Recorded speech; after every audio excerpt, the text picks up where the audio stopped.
sosok manusia yang tekun katanya. Betul. Jadi kelebihan wanita itu tekun. Kenapa? Karena wanita diberi kesabaran sama Tuhan. Jadi kesabaran itu kan biasanya berkaitan dengan ketekunan. Iya. Ya, jadi kita sebagai istri ya coba untuk tekun dalam segala hal. Bukan hanya dalam pekerjaan, bukan hanya dalam hal yang menghasilkan uang, misalnya gitu. Tapi dalam kesabaran, misalnya menunggu perubahan suami. Ya, kita berdoa mungkin dalam waktu yang panjang. Gitu ya. Jadi kita juga perlu selalu menahan ego kita dalam waktu yang panjang. Ya, karena kita dikasih kelebihan sama Tuhan itu untuk sabar dan tekun. Ya, sabar itu berkaitan dengan tekun. Dengan ketekunan itu. Iya.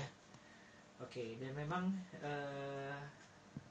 tanpa terasa ya, mungkin Bu Imelda ini bagus banget sih sebenarnya ya. Aduh, terima kasih. Banyak poin-poin yang saya percaya keluarga Inggrisnya sangat diberkati sih yang hari ini ya, bersinergi dengan pasangan tuh luas sebenarnya. Tetapi ada begitu banyak yang spesifikasi yang Ibu Imelda bilang, bagaimana peran suami, peran istri, kemudian peran suami istri kepada anak-anak juga, semua saling terkoordinasi dan harus bersinergi. Dan sebagai closing statement Bu Imelda mungkin. Ya, saya mau mengajak ibu-ibu lakukan tanggung jawab kita sebagai istri, ya, sebagai seorang ibu dengan kesadaran penuh, dengan sukarela dan sukacita tentunya. Ya, jadi di luar sana tentunya pada saat kita kesal, wah ada banyak masukan nih. Kita ambil yang positif, yang negatifnya jangan. Ya, kita abaikan saja yang negatifnya, yang positifnya kita ambil. Tapi bagaimana misalnya kita ketemu teman selalu ngomongin yang negatif, yaitu kita saring. Betul-betul kita saring.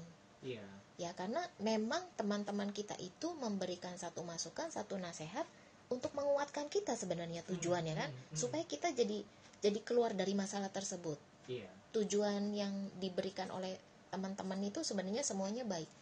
Cuma ketika kita adalah posisinya sebagai anak Tuhan, kita harus punya filter juga.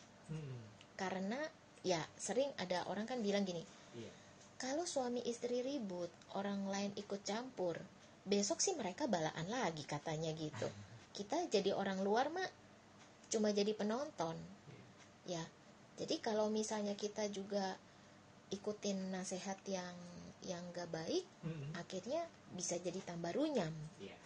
Gitu ya. Jadi ya kalaupun kita adalah posisi sebagai teman yang sedang menasehati teman yang sedang ada konflik di dalam rumah tangga, kita harus sadar betul bahwa kita ini dimintain tolong untuk memberikan masukan-masukan secara positif. Yang tujuannya supaya mereka itu jadi saling mendewasakan lah. Ini kan sebuah proses. Masalah itu sebuah proses untuk pasangan itu masing-masing menjadi dewasa. Jadi kalaupun kita ingin memberikan masukan nasihat, berikan masukan nasihat supaya teman kita ini jadi makin dewasa.